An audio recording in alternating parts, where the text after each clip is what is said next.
All right, ladies and gentlemen, we're about to get started. So at this time, if everyone would please stand and join me in welcoming the Governor of the great state of West Virginia, Governor Earl Ray Tomblin.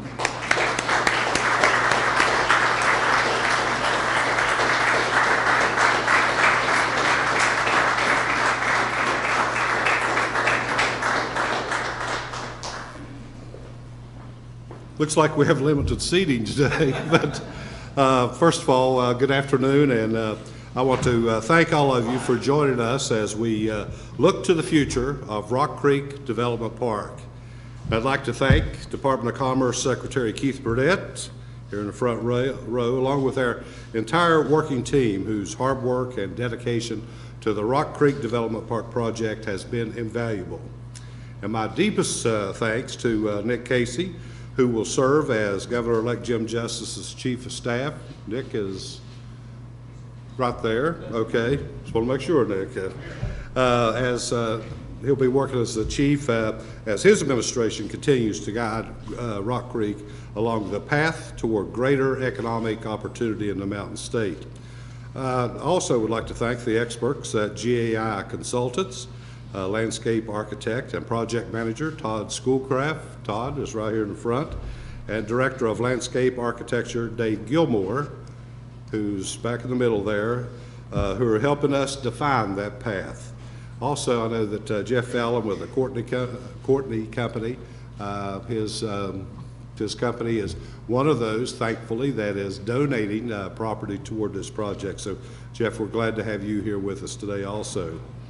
Now, as you all know, I'm a son of the southern coal fields, and this area of the state, along with the people who live there, are incredibly important to me. That's my home. And you've all heard the story of how I rode my four-wheeler around this site, knowing what a difference it could make if there was ever an opportunity. Well, we had that opportunity and we took it. And we're here today to ensure that Rock Creek Development Park and our vision for a stronger and more economically diverse West Virginia will continue as a priority for years to come. And I'm grateful to have the support of Governor-elect Jim Justice as I pass the torch for this project that means so much to me and will give so much back to the hardworking men and women of southern West Virginia. As I mentioned in my farewell address yesterday, we're working closely with outside experts, GAI Consultants, who have developed a strategic plan and market analysis funded by the Appalachian Regional Commission Power Grant. ARC's enthusiasm, involvement, and unwavering support has helped propel Rock Creek Development Park forward. This plan outlines a targeted approach so that we can take full advantage of this great opportunity.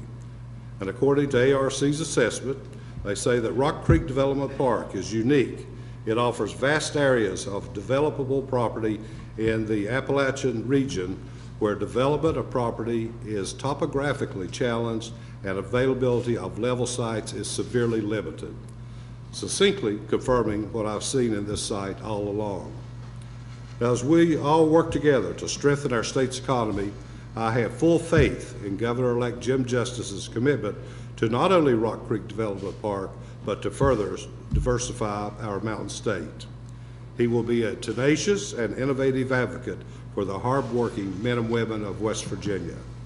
Now I'd like to invite Nick Casey to the podium. Chief. Thank you. Appreciate it.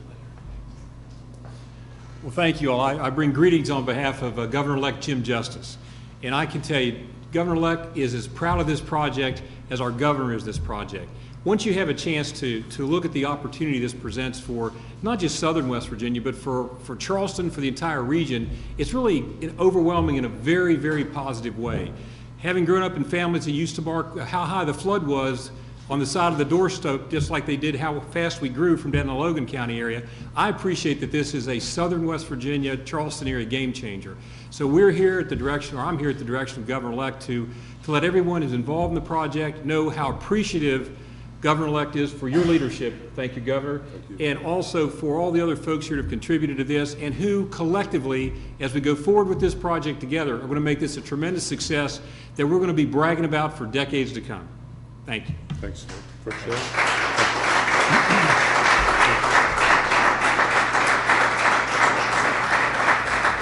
Thank you, Nick. Next, I'd like to welcome Todd Schoolcraft from GAI Consultants to discuss their findings. Todd?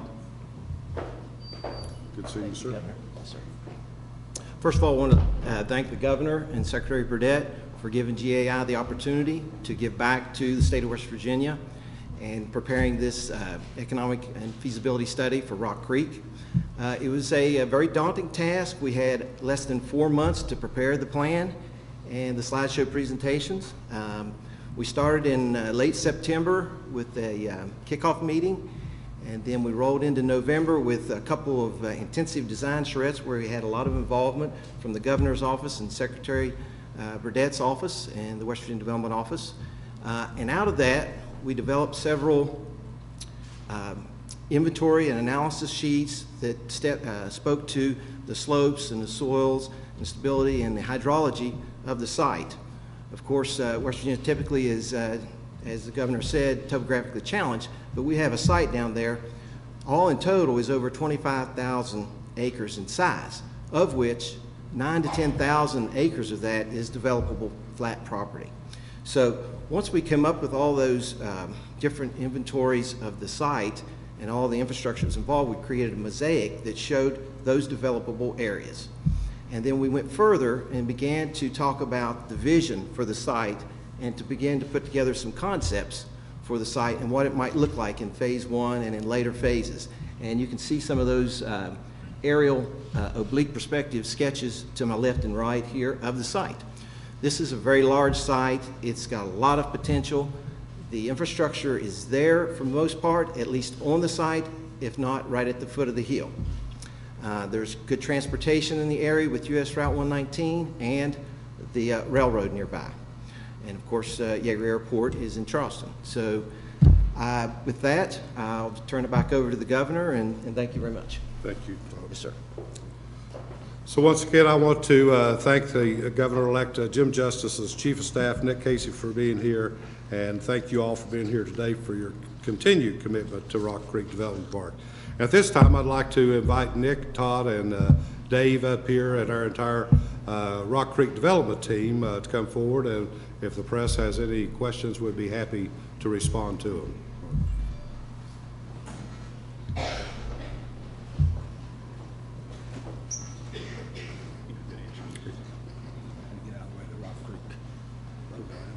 Good logo. If you're ready, I'll ask. Okay. Were there very intense negotiations to get the justice team on board, or hey, you like Rock Creek? Yeah, we do too. I'll let Nick speak to that one. I thought it was pretty easy. One of the first times that the governor-elect and I spoke about it, he said, "Yeah, I do want to know more about this. I'm really interested in it." And Nick, you can talk about. If I may, yeah. Once Governor-elect Justice and his folks got informed about this project, it's an easy project to scratch your head about if you don't know the area and don't know what it can do. Once you inform yourself about it and get the guidance of some of these folks that have put together the kind of perspectives that you can see and what can do with the land, it's hard not to get behind this project. So Governor Justice is enthusiastic about this project. Governor, the access cost for this thing is higher per mile, I guess, than, I'm not exactly sure how that breaks down to an exact figure, but it's probably higher than even the corridor H sections that are extremely mountainous. How can you justify this in view of the the other highway needs the state's facing? I could call on Paul in a minute, but I'll just say, in my opinion, the cost per mile is no higher than building either Route 10 or Corridor G or anything else through southern West Virginia. As we know, that's a very mountainous terrain down there, and that's one of the reasons that this project is so important, is to be able to have the level ground for the development down there so we can diversify our economy. But if you look back within the last year, in Morgantown, for example, the Department of Highways spent over $25 million on the interchange at the university place up there, and and that's for a few hundred acres as opposed to several thousand acres, which will be available once this road access is complete. So, it's not one of those things that's new or unique. It's one of those things that anytime that we try to encourage business, we try to help with infrastructure wherever we can. And this is just another example. But for the amount of money we're spending for this road, you know, and having 10 to 12,000 acres available for construction, for industry, I think it's well worth it. And if you don't have it, there's no chance of diversifying your economy. Do you think it'd be a hard sell to the legislature? I noticed when we did some interviews with Senator Carmichael and Speaker Armstead, they seem to be raising some questions. Well, and I don't mind raising questions. That's, you know, part of the legislature's right to do that. However, as Nick says, you know, once they would understand and see this property, you know, it would be hard for them not to. And, you know, when you talk about an area that's with a population of over around 400,000 people within an hour's drive, a lot of these people out of work right now, but they're hardworking West Virginians that are looking for jobs. And let me tell you what, you know, the skills they have down there right now could be tweaked and very easily will go to work in another industry with a good paying job to support their families. And that's what the whole thing's about. You feel confident if you build it, they'll come? And if you look at like the Wayne County facility, you really haven't seen that much industry go in there. That, what in Wayne County? Well, that orange, I can't think of the name. The intermodal facility? Pritchard? Yeah. Well, Toyota's using it on a regular basis right now. I mean, it takes any project a long time to get up and going. And, you know, and I'll let Keith respond to this, but, you know, since I'm informed on most of the potential clients we have to come to West Virginia or to expand in West Virginia, I can tell you we have lost some because we simply could not find the amount of land. Keith, you want to expand on that? Well, I'd almost start by raising this question. If you had an opportunity to bring a business to southern West Virginia, where would you put it? I mean, it is, I understand the chicken or the egg concept here, but the bottom line is there is no ability to bring broad manufacturing opportunities into southern West Virginia unless we create sites. And the one thing that both the Tomblin administration and the incoming Justice administration, including my successor, has said is sites have to be identified if we are going to be able to diversify the economy and recruit new companies here. And this is an extraordinary site, one unlike it anywhere in the state, probably anywhere in this region of the country. And you know what? You got to spend a little money to make these things work. We don't do a very good job of that, by the way. And this is something that is, in my terms, Governor, essential to the future of this area of southern West Virginia. Governor, I'm not sure if this question is appropriate for you or perhaps General Blair can answer it, but could we have an update on the progress of what the Guard is doing on the site? Absolutely, General.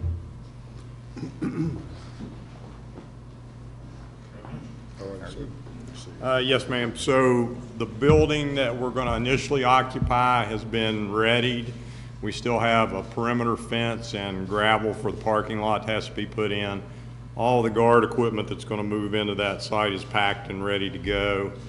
In addition to that, we have met this past Monday and Tuesday with some other training folks within the Department of Defense, and starting next week, we're actually going to get an additional transfer of vehicles and equipment that will be used as part of the, not for that particular maintenance piece, but the training piece that we discussed. We're overland training and driving and that piece. And then the third component, we've met twice with the folks from the various organizations that own property and the managing group on the types of agriculture. We've had USDA and some folks within the university system who've been working with us on the mix of what we need to put in there. So we feel like we're moving pretty well. Once the fence lines up and the gravel's down, the equipment will start moving in that building. And I think probably in the spring, we'll start seeing military units training on the other property. Yes, sir. Mr. Justice has big ideas, and this is a big property. Any brainstorming about what it might lead us up to at this point? Better let the chief speak to that. I think the governor put it best, and Keith, the one thing we've learned through their good work is the number one reason people don't come to West Virginia for big projects is they don't have a site that they can get to. If there's no site, there's no opportunity. So this thing, by developing sites, one of the overlays they showed me shows, I think, the Toyota plant and 3 or 4 plants that are existing that are on one of these overlays. And they literally look like small houses on a block. That's how big the property is. So it's a big property with big opportunities. And I think the Justice Administration's perspective is, you got to think big. This is big, and big opportunities follow big thoughts. And if I could just add one more, at any given time, as we walk out the door, the development office will have someone right around 200 different prospects or projects that are on our queue system we're working with today. Some of those projects could very well end up at Rock Creek in the course of their work. I mean, most of these projects takes 2 and 3 years to develop. In 2 or 3 years, we're going to have some industrial sites that can compete for their attention. And as the chief said, as they have designed this, not only have they used this to model out some existing plants, but we had the privilege of looking at how they took this site and dropped it over top of every major city in West Virginia, but including downtown Washington, D.C. And this site literally makes those communities like Charleston and Huntington dwarfed. They're dwarfed by the magnitude of this property. And that's going to be the toughest thing to convey to everybody, just how massive this site has. And I need to go back to one other comment. If you are anticipating immediate gratification from this project, you're destined to be disappointed. This is a multi-generation development project. It will grow and expand as the opportunities presents itself. But it has the real potential, and to use an grossly overused term, to change the dynamics, to really change the game in this region of southern West Virginia. It's a 4 or 5 county magnet site, at least. Just to follow up on that, I've used the quote yesterday on what Wes Bush said, that was that his name, from the CEO of Northrop Grumman, that you can't wait till opportunity knocks on the door to get a site ready. I mean, this is one of those things that takes time and it takes investment to get a site ready. And unless we have the site, then we're not going to have people knocking on the door and building in West Virginia.